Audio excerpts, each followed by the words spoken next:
Bonjour à tous, aujourd'hui je vous parle de Little Town, un jeu de Shun et Aya Taguchi, illustré par Sabrina Miramon pour 2 à 4 joueurs de 10 ans et plus et des parties de 45 minutes. Le jeu est édité en France chez Yellow. On commence par la mise en place. On dispose le plateau sur l'une des deux faces. Le plateau est effectivement recto-verso afin d'améliorer la rejouabilité. Ensuite, on place les tuiles champ sur leur emplacement. On mélange ensuite les autres tuiles bâtiments et on en choisit 12 aléatoirement en les plaçant face visible, une à une, sur chaque emplacement du marché. Il est recommandé pour la première partie d'utiliser les tuiles bâtiments signalées par un rouge-gorge. Une fois ceci fait, on mélange et on distribue des cartes objectifs face cachée à chaque joueur. S'il y a 2 joueurs, on distribue 4 cartes, 3 joueurs 3 cartes et 4 joueurs 2 cartes. Ces cartes objectifs rapportent des points durant la partie dès que les objectifs sont atteints. Chaque joueur choisit ensuite une couleur, prend les pions ouvriers et bâtiments de sa couleur et les place devant lui. Encore une fois, en fonction du nombre de joueurs, les pions ouvriers et bâtiments diffèrent. Pour 2 joueurs, 5 ouvriers, 7 bâtiments, soit l'ensemble des pions disponibles. Pour 3 joueurs, 4 ouvriers, 6 bâtiments. Et pour 4 joueurs, 3 ouvriers, 6 bâtiments. Placez ensuite le pion point de victoire, la petite étoile, sur l'emplacement 0 de la piste de score. Le pion manche est positionné, lui, sur l'emplacement 1 de la piste manche. Les cubes ressources, les jetons pièces et les jetons 60 sont placés à côté du plateau pour former une réserve.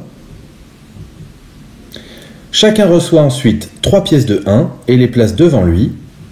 Et enfin, le premier joueur est déterminé au hasard et il récupère le pion premier joueur devant lui. Une partie de Little Town se déroule en 4 manches. Durant ces 4 manches, les joueurs tour à tour pourront effectuer une action de récolte ou d'activation de bâtiments et une action de construction de bâtiments. Chacune de ces actions nécessite un ouvrier et la manche prend fin lorsque tous les joueurs ont posé tous leurs ouvriers. Pour l'action de récolte ou d'activation, à son tour, le joueur place un ouvrier sur le plateau de jeu. L'ouvrier ne peut être placé que sur une case d'herbe vide. La récolte des ressources permet de récupérer du bois, de la pierre ou du poisson. Une fois en place, l'ouvrier récoltera les ressources ou activera les bâtiments des 8 cases adjacentes. Les diagonales sont donc comprises. Dans cet exemple, l'ouvrier rouge récupère donc 2 poissons et un bois. Pour l'activation de bâtiment, imaginons maintenant qu'un bâtiment du joueur blanc se trouve sur le plateau. Le joueur rouge aurait pu l'activer. En plus de récupérer ses ressources, il avait la possibilité également de payer une pièce pour récupérer 3 ressources en bois. Il payait donc une pièce à la banque, mais également, car il s'agit d'un bâtiment de son adversaire, payer une pièce à son adversaire. Passons maintenant à la construction d'un bâtiment. Pour pouvoir construire un bâtiment, il faut évidemment choisir la tuile bâtiment de son choix disponible sur le marché. Ensuite, on place l'un de ses ouvriers inutilisés sur la zone chantier du jeu. Et enfin, on dépense autant de ressources que nécessaire. Ces ressources sont placées dans la réserve. On place ensuite la tuile bâtiment sur une case d'herbe vide du plateau. On place évidemment un pion bâtiment de notre couleur dans le coin gauche de la tuile et on avance notre pion de victoire sur la piste du score indiqué sur la tuile bâtiment. Chaque bâtiment rapporte des points lors de sa construction, mais l'intérêt des bâtiments, c'est qu'à leur activation, ils rapportent également différents bonus. En échange de ressources, on peut gagner des points. On peut récupérer de l'argent. On peut récupérer des points en échange d'argent. on peut récupérer beaucoup de ressources en échange d'argent, ou on peut récupérer des points en échange de ressources.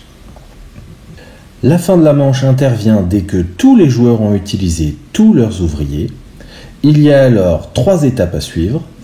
La première, on active les effets des bâtiments spéciaux. Certains bâtiments ont des effets qui nécessitent d'attendre la fin de la manche, comme la résidence et la cathédrale. On nourrit les ouvriers. Effectivement, une des difficultés de Little Town, c'est qu'à la fin de chaque manche, les joueurs doivent être capables de nourrir leurs ouvriers, au risque de perdre des points s'ils ne peuvent pas le faire. Pour les nourrir, chaque joueur doit défausser autant de ressources nourriture, poissons ou blé, que d'ouvriers. Pour chaque ouvrier qui ne peut pas être nourri, 3 points seront perdus. Et on recule immédiatement le pion de victoire de 3 cases. Il est possible d'avoir des points négatifs. Dernière étape, on prépare la manche suivante en récupérant l'ensemble des ouvriers. Les pions et les tuiles bâtiments restent en place, en avançant le pion manche d'une case et en passant le pion premier joueur au joueur suivant dans le sens horaire.